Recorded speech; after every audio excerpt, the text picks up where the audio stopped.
Because lawyers, believe it or not, do not know all the laws. If they practice family law, that's what they do. They do criminal law, that's what they do. They don't do everything. They don't teach everything in law school. So how are they going to get out and know everything? Not humanly possible. So why use a lawyer? Get a judge. You know why? Because a judge can be chastised for doing the wrong thing. If you give him a law and he disobeys the law, which he swore an oath to, he can be sued. The commissioner can. What's the code on that? Which one? Another stipulation of the commission. The code, I think it's 170, Penal Code 170, I believe. That one gets rid of him every time. He has to accuse his own self if you don't want to use it. They even give you a slip to sign in court sometimes. Yeah. I've already seen it, right? Yeah. They give you a slip to sign. If you want to talk to him, you can. If not, you can get a judge. Most people just bypass him and just go ahead and get over it. No contest. Simple vote. So the traffic commissioners are not traffic lawyers more than no. Traffic. They're lawyers. Yeah, I know they were lawyers, but they weren't lawyers that studied. Traffic cases, no. They're actually, it's like they're trying, it's like, here's another basketball analogy. Like they're the D-League, basically. You heard D-League before? Yeah. The minor leagues for baseball. The minor leagues? You don't see them on TV. They're trying to get into the pros. So basically they're trying out for a real justice. Like if you go to family court and you get a commissioner dad, commissioner may have been a lawyer that studied family law. Right.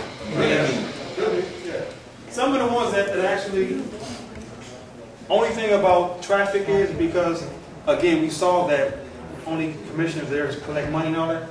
That's different. There is no judge that's going to be mandated to that. They have judges in that arena, but that's probably because they've been there for years and years and years and years. There's like no, traffic is not like something you study in college. Like, who studies that? The big things are family law and criminal law. And if other things like contractual stuff, all that type of stuff that makes you big money. That's what they go to school for, to make the big money. There's no big money in traffic cases. If you go to a traffic case lawyer, you might pay him $400 or $500. You go see a criminal case, he might charge you $20,000. So they don't really like, you know, put emphasis on that in school. Take it up. How and when do I file my documents? You make 2 copies. Well, all this stuff right here in our program we do for you, basically. Now, how it works is that you come here with your tickets, and since everybody has tickets, right? We should see all of y'all later on. We make 2 documents for you. Why is it 2? Everybody has to be in the know in a case. It's called discovery. Nobody can be surprised. Right? So you make 1 set for you, 1 set for them. You have to file them with the clerk's window. Where you go pay the money at? Same window. They stamp all your documents. They'll keep 1 and give you 1 back. Take documents to the clerk window to said that the clerk must stamp all documents and you must sign every last document that you have. Again, it's not verified unless you sign it. Just like a complaint's no good without a signature, your document's no good if you didn't sign it. Take it up. Hit me. Okay, this is funny here. Arraignment foresight. Be aware of your surroundings. Why? You kind of got to feel the judges out sometimes. Cool judges, you have idiot judges.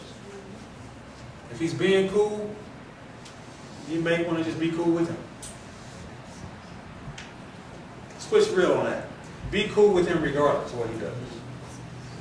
We don't conform to what he's doing. Because you're supposed to be cool, calm, and cool-headed in the first place, right? So, like I said, don't argue with these people.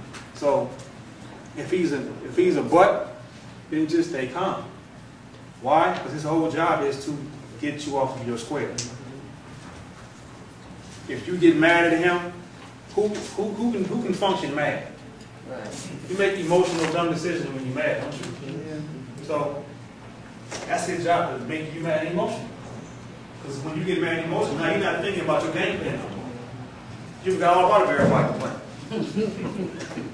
He got you talking about bail amounts. And you here arguing verified complaint.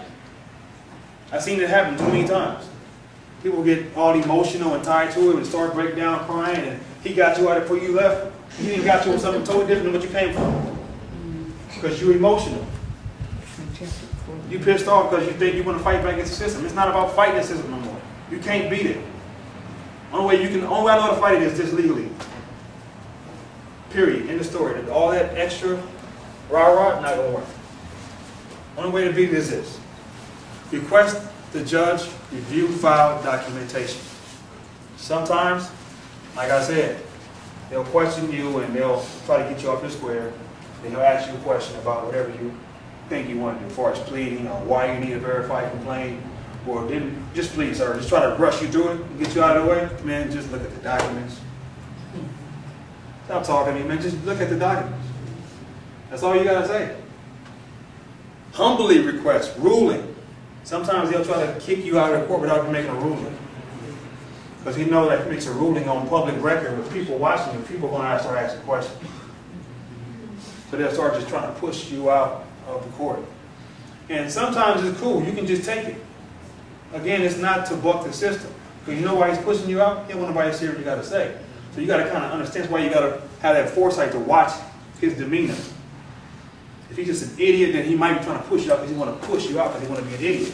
But if he's cool, he might be just trying to like, hey man, I got you, don't worry about it. Just go ahead and leave. He knows what's going on. That's why you got to stay cool either way. Because if you piss him off, then you just go piss him off and it's a wrap. Plead not guilty or demur, like you mentioned earlier.